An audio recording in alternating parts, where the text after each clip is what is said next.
Kemitraan UKM, UMKM dengan usaha besar ini sangatlah penting agar apa? Agar UKM kita bisa masuk dalam rantai produksi global, global value change, agar meningkatkan peluang UMKM kita untuk bisa naik kelas. Yang mikro naik kelas ke yang kecil naik kelas ke yang menengah, dan yang menengah kita harapkan bisa naik kelas ke yang besar. Dan juga meningkatkan kualitas usaha UMKM menjadi lebih kompetitif. Artinya apa? Kualitas produknya menjadi lebih baik,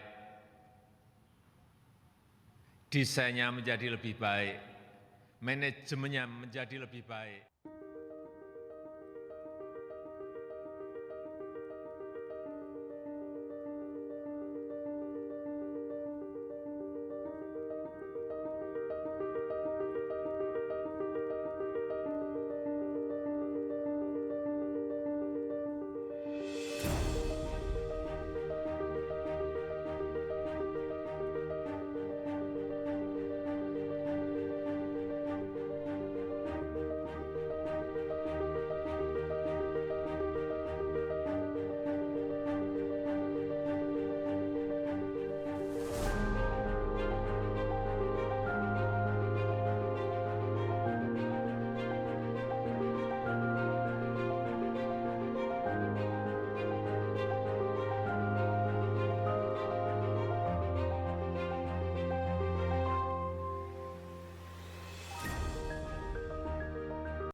Selamat malam.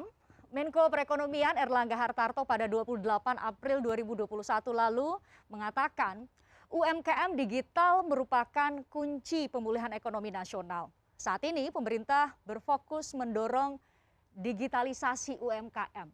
Pandemi COVID-19 memang mengubah perilaku konsumen dan peta kompetisi bisnis para pelaku usaha.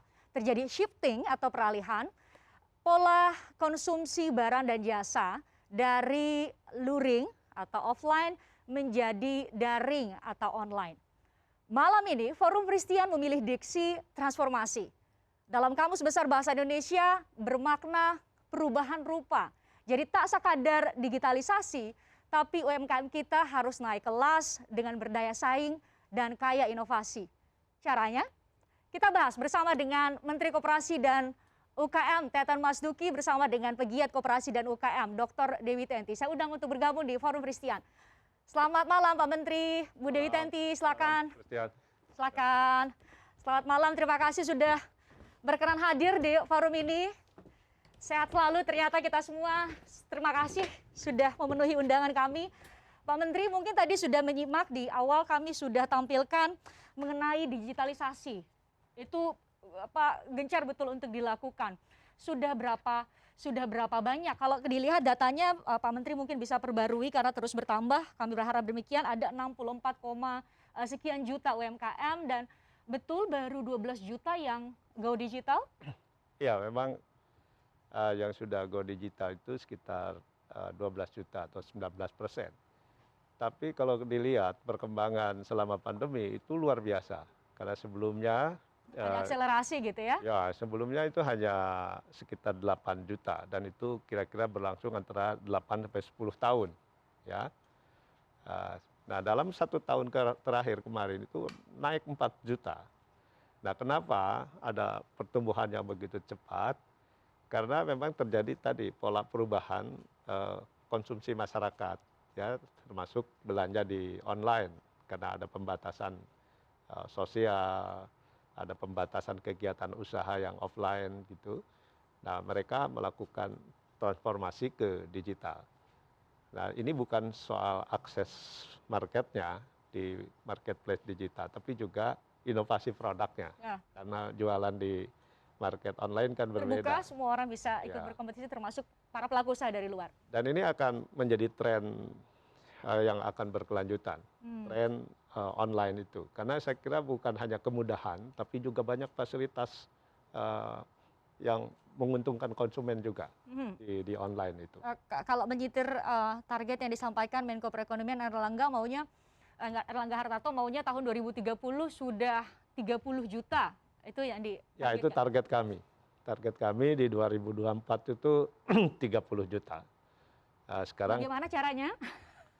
ya, saya kira kita harus menyiapkan mereka untuk siap onboarding di marketplace online. Karena saya kira ada beberapa isu ya. Yang pertama saya kira mengenai literasi digital. Ya, literasi digital kepada. Termasuk infrastruktur broadband belum juga seluruh Indonesia kita harus lihat. Tapi kalau saya dengar, meskipun bukan di bawah Pak Menteri ya, di bawah Pak Menkominfo. Pak Menko. Tapi saya dengar dari teman-teman platform digital, sebenarnya 97% wilayah Indonesia itu sudah bisa diakses dengan e-commerce. Ya, artinya baik darat maupun udara ini sudah bisa melayani. Nah, kita juga selain di marketplace online, kita juga dorong penjualan-penjualan lewat pengadaan e-katalog misalnya di pemerintah. Sekarang kan 40% pengadaan pemerintah itu harus menjerat produk UMKM dan pengadaannya lewat pengadaan elektronik juga. Ya, jadi ini juga saya kira akan memunculkan semakin banyak UMKM kita yang go online, termasuk juga pasar digital BUMN tadi. Itu juga sekarang belanja BUMN itu lewat digital. UMKM ya. Ya, diarahkan ke UMKM dan lewat digital. Jadi saya kira strategi kita itu. Nah, problemnya sekarang bagaimana UMKM itu bisa bersaing di market digital. Karena di dalam market digital itu juga banyak brand-brand besar, termasuk dari industri besar, ya, termasuk juga yang import kan gitu. Nah, baru saya mau bahas itu Pak. Kemarin sempat viral ya Bu Dewi Tenti, sempat viral saya yakin karena Bu Dewi Tenti ini punya perkumpulan UMKM dari alumni yang sehari-hari berhadapan dengan hal-hal apa saja yang kemudian kita nggak sebut hambatan ya Pak Menteri ya, kita coba sebut itu sebagai tantangan yang harus sama-sama kita cari. Yang kita harapkan kemudian kita cari solusi yang kita harapkan itu menjadi peluang.